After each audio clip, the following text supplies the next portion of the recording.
ವೀಕ್ಷಕರಿಗೆಲ್ಲ ನಮಸ್ಕಾರ. ಭಕ್ತಿ ಭಂಡಾರ ಯೂಟ್ಯೂಬ್ ಚಾನಲ್ಗೆ ತಮಗೆಲ್ಲ ಸ್ವಾಗತ. ವೀಕ್ಷಕರೇ, ಇವತ್ತಿನ ವಿಷಯ ಕಾಮಾಕ್ಷಿ ದೀಪದ ಬಗ್ಗೆ ಆಗಿರುತ್ತೆ.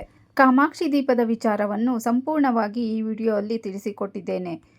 ಅದಕ್ಕೂ ಮೊದಲು ಈ ನನ್ನ ಭಕ್ತಿ ಭಂಡಾರ ಯೂಟ್ಯೂಬ್ ಚಾನಲನ್ನು ಸಬ್ಸ್ಕ್ರೈಬ್ ಮಾಡಿಕೊಂಡು ಸಪೋರ್ಟ್ ಮಾಡಿ ಅಂತ ನಿಮ್ಮಲ್ಲಿ ಕೇಳಿಕೊಳ್ಳುತ್ತೇನೆ. ಕಾಮಾಕ್ಷಿ ದೀಪವನ್ನು ಗಜಲಕ್ಷ್ಮಿ ದೀಪ ಎಂತಲೂ ಕರೆಯುತ್ತೇವೆ. ದೀಪದಲ್ಲಿ ಪದ್ಮಾಸನದಲ್ಲಿ ಲಕ್ಷ್ಮಿ ಕುಳಿತಿರಬೇಕು. ಹಾಗೆ ದೀಪದ ಎರಡೂ ಕಡೆಯ ಆನೆಗಳು ಕುಳಿತಿರಬೇಕು. ಅಖಂಡ ಸೌಭಾಗ್ಯವನ್ನು ನೀಡುವಂತಹ ದೀಪ ಕಾಮಾಕ್ಷಿ ದೀಪ. ಕಾಮಾಕ್ಷಿ ದೀಪವನ್ನು ಅಂಗಡಿಯಿಂದ ತಂದಾಗ ಅಥವಾ ಯಾರಾದರೂ ಉಡುಗೊರೆಯಾಗಿ ಕೊಟ್ಟಾಗ ಅದನ್ನು ಮೊದಲಿಗೆ ಶುಭ್ರಗೊಳಿಸಬೇಕು. ಯಾವುದರಿಂದ ಶುಭ್ರಗೊಳಿಸಬೇಕು ಎಂದರೆ, ಸ್ವಲ್ಪ ಅರಿಶಿಣದ ನೀರಿಂದ ಶುಭ್ರಗೊಳಿಸಬಹುದು ಅಥವಾ ನೀರಿಗೆ ಸ್ವಲ್ಪ ಹಾಲನ್ನು ಹಾಕಿಕೊಂಡು ಶುಭ್ರಗೊಳಿಸಬಹುದು. ಹಾಗೆಯೇ ಗೋಮೂತ್ರದಿಂದ ಶುಭ್ರಗೊಳಿಸಿದರೆ ಇನ್ನೂ ತುಂಬ ಶ್ರೇಷ್ಠನೇ ಅಂತ ಹೇಳಬಹುದು. ಕಾಮಾಕ್ಷಿ ದೀಪವನ್ನು ಬರೀ ನೆಲದ ಮೇಲೆ ಇಡಬಾರದು. ಒಂದು ಮಣೆ ಅಥವಾ ತಾಮ್ರದ ತಟ್ಟೆಯನ್ನು ಇಟ್ಟು ಅದರ ಮೇಲೆ ಕಾಮಾಕ್ಷಿ ದೀಪವನ್ನು ಇಡಬೇಕಾಗುತ್ತದೆ. ತಾಮ್ರದ ತಟ್ಟೆ, ಹಿತ್ತಾಳೆಯ ತಟ್ಟೆ ಅಥವಾ ಬೆಳ್ಳಿ ತಟ್ಟೆಯ ಮೇಲೂ ಕೂಡ ಇಡಬಹುದು. ಮೊದಲಿಗೆ ತಟ್ಟೆಯಲ್ಲಿ ಅಷ್ಟದಳ ರಂಗೋಲಿಯನ್ನು ಅಕ್ಕಿ ಹಿಟ್ಟಿನಿಂದ ಹಾಕಬೇಕು. ಅದರ ಮೇಲೆ ದೀಪವನ್ನು ಇಡಬೇಕು. ನಂತರ ಅರಿಶಿನ ಕುಂಕುಮ ಹೂಗಳಿಂದ ಅಲಂಕಾರವನ್ನು ಮಾಡಬೇಕು. ನಂತರ ದೀಪಕ್ಕೆ 2 ಬತ್ತಿಗಳನ್ನು ಸೇರಿಸಿ ಹಾಕಬೇಕು. ಯಾವುದೇ ಕಾರಣಕ್ಕೂ ಒಂದು ಬತ್ತಿಯನ್ನು ಹಾಕಬಾರದು. ದೇವರ ಪೂಜೆಗೂ ಮೊದಲು ದೀಪದ ಪೂಜೆಯನ್ನು ಮಾಡಬೇಕು. ಕಾಮಾಕ್ಷಿ ದೀಪವನ್ನು ನೇರವಾಗಿ ಬೆಂಕಿ ಕಡ್ಡಿಯಿಂದ ಅಥವಾ ಮೇಣದ ಬತ್ತಿಯಿಂದ ಹಚ್ಚಬಾರದು. ಈ ಥರ ಹಚ್ಚಿದರೆ ಲಕ್ಷ್ಮೀ ದೇವಿಗೆ ಇಷ್ಟವಾಗುವುದಿಲ್ಲ. ಹಾಗೆ ಕೆಲವೊಂದು ದೋಷಗಳಿಗೆ ಕಾರಣರಾಗುತ್ತೇವೆ. ಕಾಮಾಕ್ಷಿ ದೀಪವನ್ನು ತುಪ್ಪದ ಬತ್ತಿ ಅಥವಾ ತುಳಸಿ ಕಾಷ್ಟಕದಿಂದ ಅಂದರೆ ತುಳಸಿ ಕಡ್ಡಿಯಿಂದ ಹಚ್ಚಬೇಕು. ಬೆಂಕಿ ಕಡ್ಡಿಯಿಂದ ಹಚ್ಚಿದರೆ ಶನಿ ದೋಷ ಪ್ರಾಪ್ತಿಯಾಗುತ್ತದೆ. ಕಾಮಾಕ್ಷಿ ದೀಪ ಪೂರ್ವ ಅಥವಾ ಉತ್ತರ ದಿಕ್ಕಿಗೆ ಉರಿಯಬೇಕು. ದೀಪ ಅತಿ ದೊಡ್ಡದಾಗಿಯೂ ಅಥವಾ ಚಿಕ್ಕದಾಗಿಯೂ ಉರಿಯಬಾರದು. ಸಾಧಾರಣ ಮಟ್ಟದಲ್ಲಿ ಉರಿಯಬೇಕು. ದೀಪ ಎಷ್ಟು ಪ್ರಶಾಂತವಾಗಿ ಉರಿಯುತ್ತದೆಯೋ ಆ ಮನೆ ಅಷ್ಟು ಶಾಂತಿ ಸಮೃದ್ಧಿಯಿಂದ ಸಂಪದ್ಭರಿತವಾಗಿರುತ್ತದೆ. ಅದೇ ರೀತಿ ನಮ್ಮ ಮನಸ್ಸು ಕೂಡ ಸಂತೋಷವಾಗಿರುತ್ತದೆ. ಕಾಮಾಕ್ಷಿ ದೀಪವನ್ನು ತುಪ್ಪದ ಬತ್ತಿಯಿಂದ ಉರಿಸಿದರೆ ತುಂಬ ಒಳ್ಳೆಯದು. ಅಥವಾ ಕೊಬ್ಬರಿ ಎಣ್ಣೆಯಿಂದ ಕೂಡ ಹಚ್ಚಬಹುದು. ಆದಷ್ಟು ಗೋಧೂಳಿ ಲಗ್ನದಲ್ಲಿ ಕಾಮಾಕ್ಷಿ ದೀಪ ಹಚ್ಚಿದರೆ ತುಂಬಾ ಶುಭವಾಗಿರುತ್ತದೆ. ಇದರಿಂದ ಲಕ್ಷ್ಮಿ ಕಟಾಕ್ಷ ಹೆಚ್ಚು ಇರುತ್ತದೆ.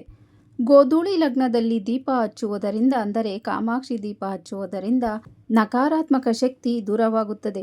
ನೆಮ್ಮದಿ, ಆರೋಗ್ಯ, ಸುಖ ಪ್ರಾಪ್ತಿಯಾಗುತ್ತದೆ. ಕಾಮಾಕ್ಷಿ ದೀಪ ಎಲ್ಲೂ ಮುಕ್ಕಾಗಿರಬಾರದು. ಅಂದರೆ ಕಾಮಾಕ್ಷಿ ದೀಪ ಯಾವುದೇ ಕಾರಣಕ್ಕೂ ಡ್ಯಾಮೇಜ್ ಆಗಿರಬಾರದು. ಲಕ್ಷ್ಮಿಯ ಮುಖ ಕಳೆಯಾಗಿ ತುಂಬಿರಬೇಕು. ಅಂತಹ ದೀಪವನ್ನು ಆರಿಸಿಕೊಂಡು ತರಬೇಕು. ಮನೆಗೆ ತಂದ ದೀಪವನ್ನು ನಾವೇ ಉರಿಸಬೇಕು. ಯಾರಿಗೂ ಉಡುಗೊರೆಯಾಗಿ ಕೊಡಬಾರದು. ಒಂದು ವೇಳೆ ಉಡುಗೊರೆ ಕೊಡುವುದಾದರೆ ಅಂಗಡಿಯಿಂದ ಖರೀದಿಸಿದ ತಕ್ಷಣ ಪ್ಯಾಕ್ ಮಾಡಿಸಿ ಮನೆಗೆ ತೆಗೆದುಕೊಂಡು ಬರಬೇಕು. ಇಲ್ಲವಾದರೆ ಅಂಗಡಿಯಿಂದಲೇ ನೇರವಾಗಿ ಹೋಗಿ ಉಡುಗೊರೆಯನ್ನು ಕೊಡಬೇಕು. ಕಾಮಾಕ್ಷಿ ದೀಪವನ್ನು ಉಡುಗೊರೆಯಾಗಿ ಕೊಡುವುದರಿಂದ ಅಥವಾ ಪಡೆದುಕೊಳ್ಳುವುದರಿಂದ ತುಂಬ ಒಳ್ಳೆಯದು. ನಾವು ಕೊಟ್ಟಷ್ಟು ಲಕ್ಷ್ಮಿ ಸಂತೃಪ್ತಳಾಗುತ್ತಾಳೆ. ಲಕ್ಷ್ಮಿಯ ಆಶೀರ್ವಾದ ಸಿಗುತ್ತದೆ. ಪ್ರತಿದಿನ ಕಾಮಾಕ್ಷಿ ದೀಪವನ್ನು ಹಚ್ಚುವಾಗ ಹೊಸ ಬತ್ತಿಯನ್ನು ಹಾಕಿ ಹಚ್ಚಬೇಕು. ಬಳಸಿದ ಎಣ್ಣೆ ಅಥವಾ ಬಳಸಿದ ಬತ್ತಿಯನ್ನು ಹಾಕಬಾರದು. ಉಳಿದ ಎಣ್ಣೆ ಅಥವಾ ಬತ್ತಿಯನ್ನು ನೀರಿನಲ್ಲಿ ಅಥವಾ ಮರದ ಬುಡಕ್ಕೆ ಅಥವಾ ಯಾರೂ ತುಳಿಯದ ಜಾಗದಲ್ಲಿ ಹಾಕಬೇಕು. ಶುದ್ಧವಾದ ಬಟ್ಟೆಯಿಂದ ಒರೆಸಬೇಕು ಅಥವಾ ಪೇಪರ್ನಿಂದ ಒರೆಸಬೇಕು. ಯಾವುದೇ ಕಾರಣಕ್ಕೂ ಮಂಗಳವಾರ, ಶುಕ್ರವಾರ ಕಾಮಾಕ್ಷಿ ದೀಪವನ್ನು ಸ್ವಚ್ಛಗೊಳಿಸಬಾರದು. ಏಕೆಂದರೆ ಲಕ್ಷ್ಮಿ ಅಲ್ಲಿಂದ ಹೊರಟು ಹೋಗುತ್ತಾಳೆ ಎಂದು ಹಿರಿಯರು ಹೇಳುತ್ತಾರೆ. ಎಂದಿಗೂ ಒಂಟಿ ದೀಪ, ಒಂಟಿ ಬತ್ತಿ ಹಚ್ಚಬಾರದು. ಒಂದು ದೀಪಕ್ಕೆ 2 ಬತ್ತಿ, 2 ದೀಪಕ್ಕೆ ಬತ್ತಿ ಹಚ್ಚಿ ಇಡಬಹುದು. ಹಾಗೇನಾದರೂ ಒಂಟಿ ದೀಪಕ್ಕೆ ಒಂಟಿ ಬತ್ತಿ ಹಾಕಿ ಹಚ್ಚಿದರೆ ಸೂತಕ ಮನೆಯ ವಾತಾವರಣ ಹಾಗೂ ದಾರಿದ್ರ್ಯ ಉಂಟಾಗುತ್ತದೆ.